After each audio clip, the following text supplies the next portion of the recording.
PCOS की condition में किन किन हार्मोन्स का क्या क्या रोल होता है और किन हार्मोन्स के बारे में आपको नॉलेज होनी चाहिए, आज की वीडियो में उसी के बारे में बात करेंगे। Hormones to know for PCOS. Polycystic ovarian syndrome की कंडीशन में कौन कौन से ऐसे हार्मोन्स हैं और आप किस तरह से उनको समझेंगे, यही आज की वीडियो में जानेंगे। सबसे पहले शुरुआत करते हैं हम प्रोलैक्टिन से। प्रोलैक्टिन एक ऐसा हार्मोन है जो आपके शरीर में आपकी प्रेगनेंसी के दौरान बढ़ा हुआ मिलता है, बट पीसीओएस की कंडीशन में भी ये बढ़ जाता है। अब इसकी कॉमन फाइंडिंग क्या रहती है कि जनरली ये लेस देन 25 mg/ml रहता है, और अगर हाई एंड लो की बात करें तो ये रूल आउट करता है कि कहीं पेशेंट को हाइपरप्रोलैक्टिनेमिया तो नहीं है। ठीक है। दूसरा हार्मोन जिसके बारे में जानना बेहद ज़रूरी है, जो आपकी ट्यूब्स को, आपकी ओवरीज को, आपकी पूरे रिप्रोडक्टिव हेल्थ को इफ़ेक्ट करता है, वो है आपका TSH and thyroid antibodies. Thyroid hormone और थायराइड एंटीबॉडीज़ के बारे में जानना बेहद ज़रूरी है। कॉमन फाइंडिंग्स अगर हम देखें तो 0.4 से 3.8 UIU/ml, ठीक है, ये इसकी यूनिट रहती है, ये इसकी कॉमन फाइंडिंग रहती है। बट ये रूल आउट करने के लिए कि ये कंडीशन हमें है तो नहीं, क्यों किया जाता है टेस्ट कि हमें कहीं हाइपोथायराइडिज्म की कंडीशन तो नहीं है। वहीं पर LH और FSH ये तीसरा हार्मोन है जिसके बारे में जानना बेहद ज़रूरी है। Higher LH to FSH ratio ये कॉमन फाइंडिंग्स होती हैं पीसीओएस में। पीसीओएस में आपका हाई LH देखा जाता है। ज़्यादातर पीसीओएस में आपका LH की जो वैल्यू देखी जाती है वो हाई देखी जाती है। नेक्स्ट हार्मोन है आपका total and free testosterone. PCOS की जब फाइंडिंग, ये पीसीओएस का जब टेस्ट कराया जाता है, हार्मोनल टेस्ट, तो ये दोनों ही बोथ लेवल्स जो हैं रेज्ड रहते हैं, इंक्रीज रहते हैं। आपके दोनों ही लेवल्स जो हैं वो बढ़े हुए मिलते हैं। दैट मीन्स आपका टेस्टोस्टेरोन लेवल कैसा रहता है, हाई और लो की अगर बात करें तो हाई रहता है।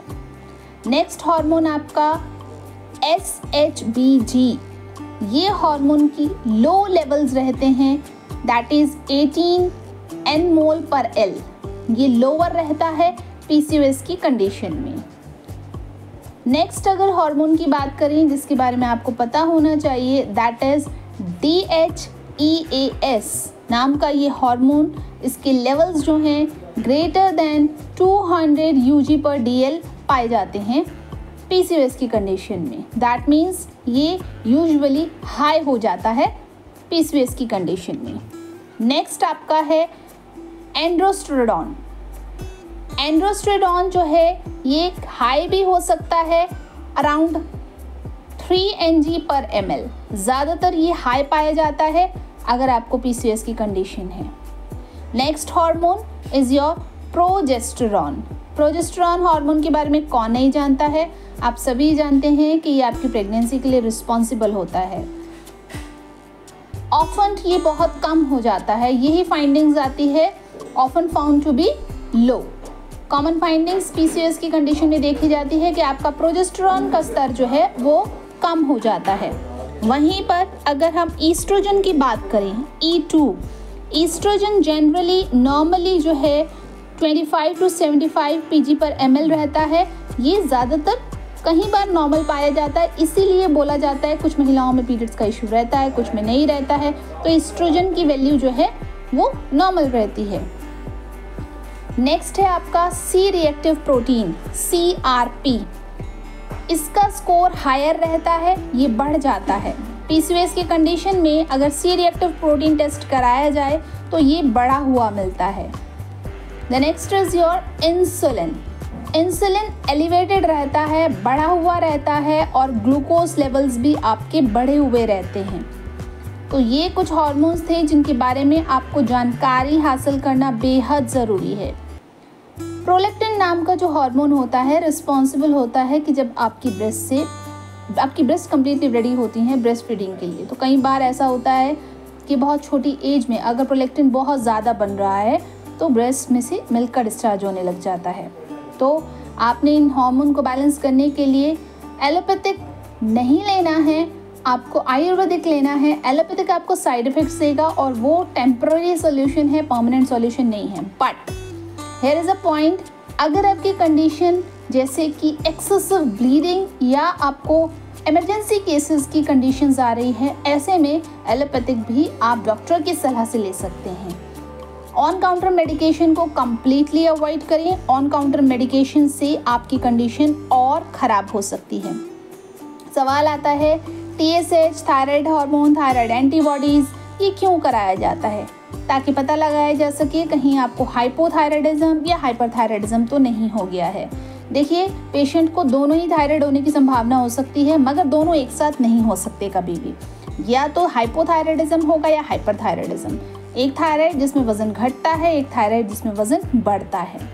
नेक्स्ट है आपका LH and FSH। LH and FSH की जो वैल्यूज़ हैं ये बहुत इंपॉर्टेंट रोल प्ले करती हैं और आपके ओवुलेशन के लिए, आपके पीरियड साइकिल के लिए रिस्पॉन्सिबल हैं। बट जब प्रोलैक्टिन गड़बड़ाता है तो LH और FSH ऑटोमेटिकली गड़बड़ा जाता है और ये इंटरकनेक्टेड है आपके पिट्यूटरी हार्मोन, आपके पिट्यूटरी हार्मोन के द्वारा सिक्रेटेड होने वाले ये हार्मोन्स हैं, आपके पिट्यूटरी से ये कनेक्टेड हैं। आपका टेस्टोस्टेरोन के लेवल्स जब बढ़ते हैं बॉडी के अंदर तो ये एक मेल हार्मोन है, तो आपको मेल पैटर्न बाल्डनेस या फिर मेल पैटर्न हेयर ग्रोथ अपनी बॉडी में देखने के लिए मिलती है। हॉर्सनेस ऑफ वॉइस, भारीपन आवाज़ में आना और बॉडी का इस तरह से बिल्ड होना जैसे कि एक मेल का बॉडी बिल्ड होता है। इसी तरह से प्रोजेस्टेरॉन और ईस्ट्रोजन की, प्रोजेस्टेरॉन की पहले हम बात करते हैं। प्रोजेस्टेरॉन जो है वो कम हो जाता है, इसीलिए महिलाओं को प्रेगनेंसी अचीव करने में समस्या उत्पन्न होती है। ईस्ट्रोजन की वैल्यू सब में डिफर करती है, कुछ में जनरली नॉर्मल मिलेगी, कुछ में जो है वो ईस्ट्रोजन डोमिनेंसी भी रहती है। ईस्ट्रोजन डोमिनेंसी अगर है तो आगे चल के एंडोमेट्रियोसिस, फाइब्रॉइड, मोस्टली फाइब्रॉइड की कंडीशन होने की संभावनाएं बढ़ जाती हैं। सी रिएक्टिव प्रोटीन की अगर हम बात करें तो अगर ये बढ़ा हुआ होगा तो आपको जोड़ों में दर्द होने की संभावना हो जाएगी, इसलिए साथ के साथ यूरिक एसिड टेस्ट भी ज़रूर कराएं और प्रोटीन का इनटेक बहुत ही एहतियात के साथ करें। जब प्रोटीन आप ले रहे हैं, आपने कहीं पर सुन लिया है कि प्रोटीन तो लेना है, प्रोटीन ऐसे लेना है कि बॉडी में उसका ब्रेकडाउन भी होना चाहिए, तो इसीलिए फिजिकल वर्कआउट आपके लिए बेहद ज़रूरी हो जाता है। इंसुलिन बहुत इंपॉर्टेंट रोल प्ले करता है, बट ये एक ऐसी कंडीशन है जिसमें आपका इंसुलिन एलिवेट हो जाता है, बढ़ जाता है, नॉर्मल से जितना होना चाहिए उससे ज़्यादा बढ़ जाता है इंसुलिन, और ऐसे में आपके लिए बहुत प्रॉब्लमेटिक हो जाता है और रिज़ल्ट या रिपोर्ट्स कराने पर आपको डायबिटीज़ डायग्नोस होता है। तो पेशेंट काफ़ी घबरा जाता है, जबकि आपको इसमें घबराना नहीं है। ये सारे एसोसिएटेड हेल्थ कंडीशंस हैं। सभी जितने भी हार्मोन्स जो ये गड़बड़ा जाते हैं, इन सभी को जितनी भी फाइंडिंग्स हैं ये सारी की सारी नॉर्मलाइज की जा सकती हैं आयुर्वेदिक मेडिसिन से, आयुर्वेदिक थेरेपी से, आयुर्वेदिक ट्रीटमेंट से।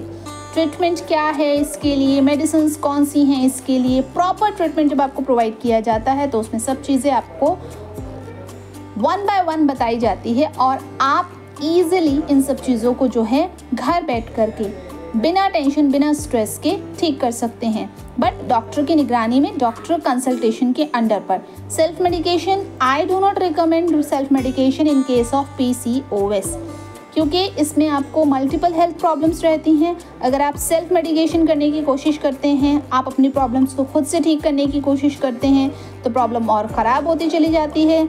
यहाँ तक आपके पीरियड टाइम से पहले सीज हो सकते हैं, अर्ली मेनोपॉज की कंडीशन आ सकती है।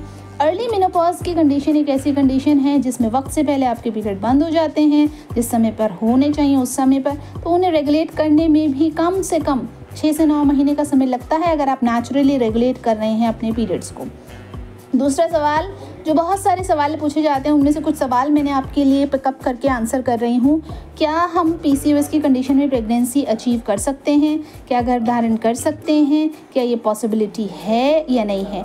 जी हाँ, आप बिल्कुल गर्भधारण कर सकते हो, इसमें कोई घबराने वाली बात नहीं है। नेचुरली प्रेगनेंसी अचीव कर सकते हो। 2-3 चीज़ों का आपने ध्यान रखना है। आपकी ओवुलेशन टाइम पर होना चाहिए, आपकी ईटिंग हैबिट्स अच्छी होनी चाहिए, स्ट्रेस फ्री रहना है आपने। जितना ज़्यादा आप स्ट्रेस फ्री रहेंगे, जितना आप हेल्दी ईटिंग हैबिट्स को फॉलो करेंगे और प्रॉपर मेडिकेशन लेंगे तो प्रेगनेंसी के चांसेस हायर रहते हैं।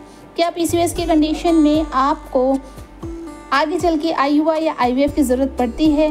कुछ केसेस में अगर IUI IVF की ज़रूरत पड़ती है तो आप बिल्कुल जा सकते हैं, आपके डॉक्टर रिकमेंड करें तो आप बिल्कुल करा सकते हैं।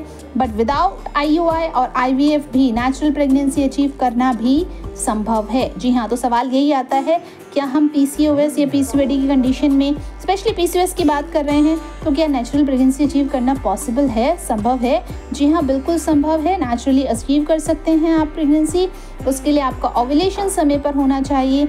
जब आप PCOS की कंडीशन में होते हैं तो कई बार ऐसा होता है कि गर्भनाल जो है वो बंद हो जाती है, आपका ओवुलेशन समय पर नहीं हो पाता, क्योंकि एक ऐसी कंडीशन होती है जिसके अंदर आपकी दोनों ओवरीज के अंदर सिस्ट जमा हो जाती हैं और ये सिस्ट कई बार आपकी ओवुलेशन ना होने पर आपके एग्स ही वहीं पर जमा होते रहते हैं।